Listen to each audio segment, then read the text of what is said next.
senhor ministro relator, gostaria de saber se confirma que a testemunha confirmou que o general Mário Fernandes compunha o que ele chamava de ala mais radical, né?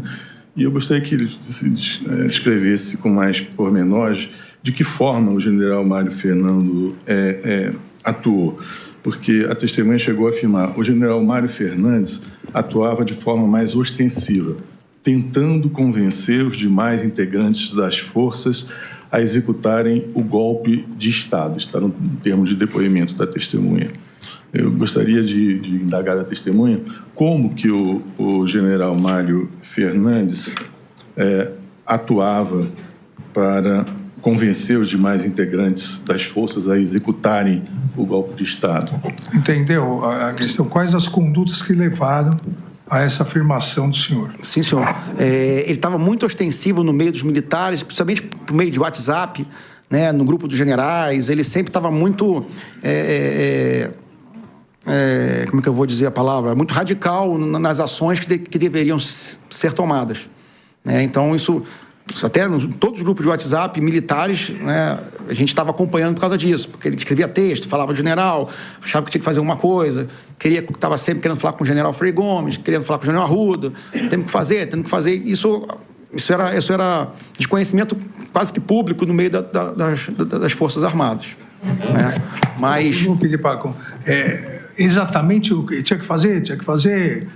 radical, o que o procurador-geral pede para esclarecer é exatamente isso. O quê? Sim, senhor. Assim, a grande pressão sempre foi para o presidente assinar um decreto, né? E formas para pressionar tanto o comandante do presidente para assinar e para os generais aceitarem esse decreto, ou os generais, principalmente os 4 estrelas do alto comando, concordarem ou apoiarem o presidente numa ação dessa. Então, basicamente, era esse que era a grande construção que se tentava fazer, né?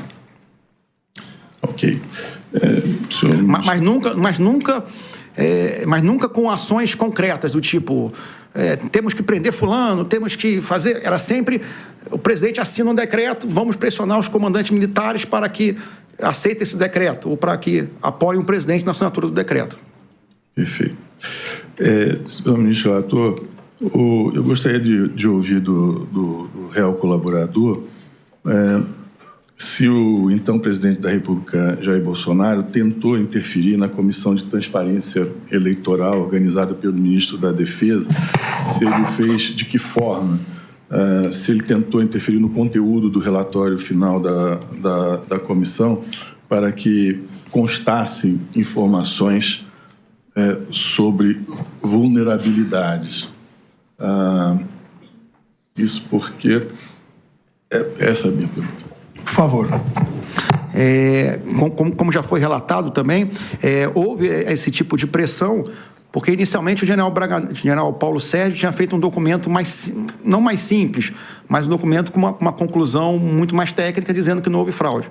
O presidente, né, entendia que a conclusão tinha que ser mais dura, apontando que pode ter havido fraude, alguma coisa assim.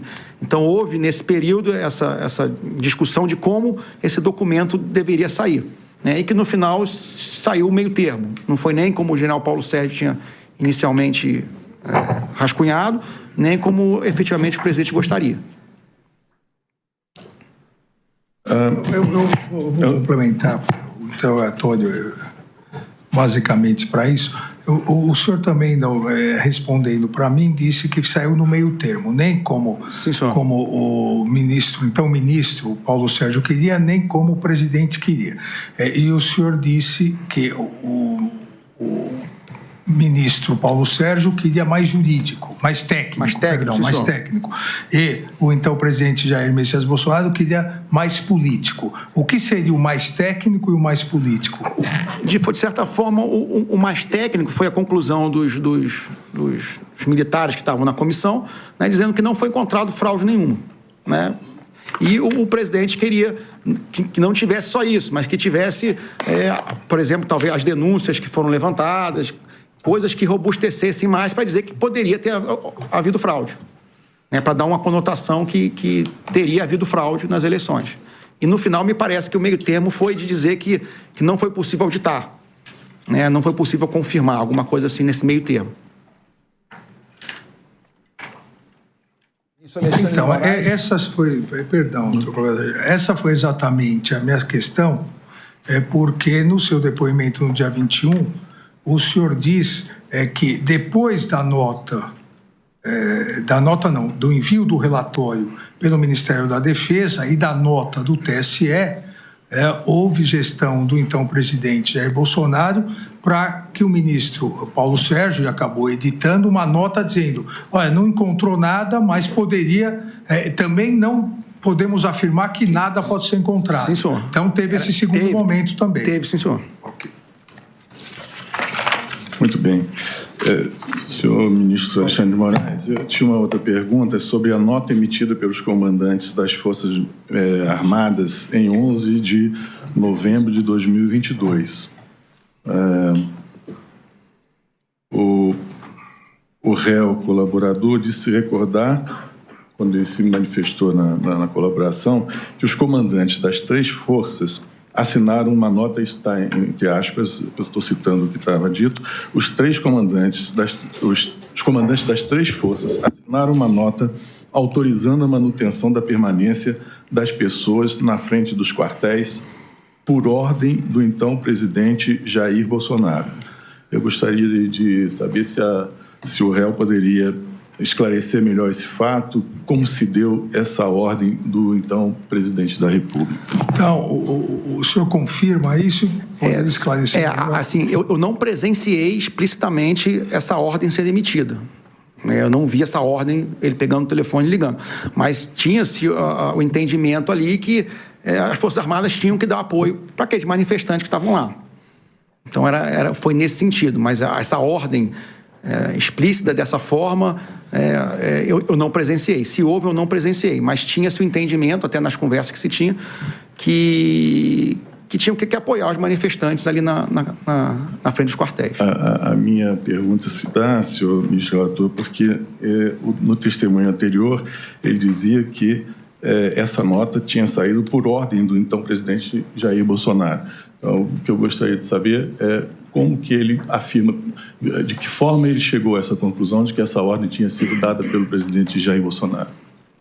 Isso, eu não realmente, essa ordem pode ter sido força de expressão, né, mas não houve essa ordem, eu não presenciei uma ordem direta do presidente aos comandantes para que fizesse a nota. Se ele, de alguma forma, senhor ministro relator, deduziu de algumas circunstâncias que o presidente da República queria que essa nota fosse saída nesse termo. Sim, senhor. Porque o senhor disse isso no depoimento do dia 21, se não me engano. Dia 21 de novembro. É importante esclarecer, porque isso é importante, inclusive, para a defesa do réu Jair Bolsonaro. Sim, senhor. Foi uma dedução, né, baseado no contexto que a gente estava vivendo e presenciando, né, de não desmobilização, né, e que as Forças Armadas apoiassem, de certa forma, né, os manifestantes que estavam ali. Que foi o que as Forças Armadas fizeram. Basicamente, as Forças Armadas apoiaram as manifestações, apoiaram, que eu digo, não no que eles pediam, mas, né, mantiveram eles ali em segurança. Eu gostaria, senhor ministro relator, de perguntar ao réu colaborador se havia integrantes das forças especiais infiltrados nos campamentos montados após o resultado das eleições. Os chamados kits pretos, né? Havia? O que a gente escutava, como eu não estava mais no batalhão, oficialmente a gente não sabia, mas o que a gente escutava, sim, é que tinham militares, forças especiais, militares de inteligência ali fazendo um levantamento, né, de vulnerabilidades, possíveis ações, né, e isso é uma coisa muito comum os militares fazerem, né, tem uma situação crítica ali, um problema, então levantar possíveis ações, fazer o levantamento operacional de área, né, para ver as lideranças, para ver qual o planejamento dessas lideranças, né, quais são os seus objetivos, né, isso é uma coisa comum que as Forças Armadas fazem, tanto com a inteligência como com as forças especiais. As forças especiais, então, elas têm essa função de inteligência exclusivamente essa? Essa questão do doutor Procurador-Geral é exatamente isso. As forças especiais, e o senhor, salvo engano, no final do governo, terminando o governo, ele assumiu o comando Sim, em senhor. Goiás das Forças Especiais. Na verdade, do Batalhão de Ações de Comandos. É um pouco dentro diferente. das Forças Especiais. Dentro das operações especiais. É um Elas pouco têm diferente. essa função de inteligência também? Tem, sim, senhor. Senhor ministro relator, sobre a ida do general Estevão Carlos Teófilo ao Palácio da Alvorada no dia 9 de novembro de 2022. Eu gostaria de saber se foi o réu colaborador quem o convidou para essa reunião e se ele o fez a pedido do ex-presidente da República. E eu aproveito para completar, se só houve uma reunião entre o general Teófilo e o então presidente Jair Messias Bolsonaro, por favor. Isso, que eu me recordo bem, só teve uma reunião, foi a pedido do presidente, inclusive consta nas minhas mensagens para o general Freire Gomes, e eu acionei o ajudante de ordem, o secretário, o assistente secretário do general Teófilo, né, que era esqueci o nome do coronel. Então eu informei para o general Freire Gomes que o presidente gostaria de falar com o general Teófilo, e com o positivo do general Freire Gomes, eu fiz o contato com o assistente do general Teófilo, que marcou a reunião dos dois.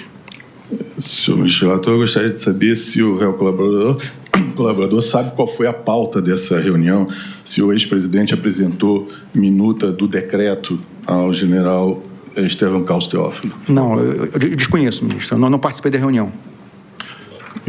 Saber se... O senhor sabe mais ou menos quanto tempo durou a reunião? Aproximadamente? Se recorda? Se não se recordar, não tem problema. Não me recordo. Por favor. Realmente eu não me recordo.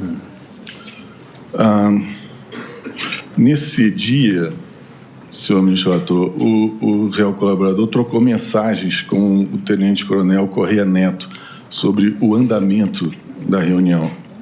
Ao ser indagado sobre o resultado da reunião, se tinha sido positivo, o réu colaborador esclareceu que o encontro ainda não havia terminado. E disse, mas ele quer fazer, desde que o PR assine.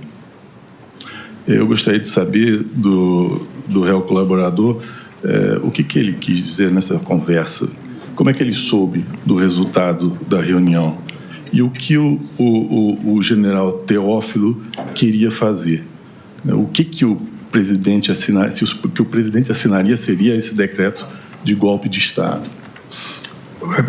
Esclareça, porque a questão, doutor Procurador-Geral, é exatamente essa. O senhor não participou da reunião, mas trocou essas mensagens e disse que se o presidente assinasse, ele faria. Então, assinasse o quê e faria o quê? Isso, tem muito a ver com aquele outro comentário que eu fiz, que por mais que os militares, em alguns do alto comando, né, concordassem ou tivessem a ideia, né, da maneira como foi conduzido o processo eleitoral, alguma coisa, né, eles não fariam nada que quebrasse um elo de legalidade, né? Então, para que alguma coisa fosse feita, teria que ter uma ordem. E essa ordem tinha que vir com o presidente, comandante do Exército, e chegava a ordem para os escalões subordinados. Né? Então, era nesse sentido que ele falava, se assinar, o Exército vai cumprir. Mas não que ele fosse cumprir ou ele que fosse tomar iniciativa.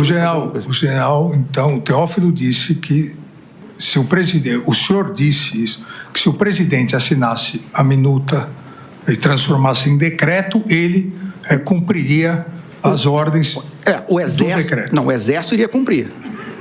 Ele disse isso. Que o Exército iria cumprir. Como o senhor ficou sabendo que ele disse? Isso foi um bate-papo informal entre a entrada dele e a saída dele. Então, ele chegou a conversar com o senhor e afirmou isso. Isso.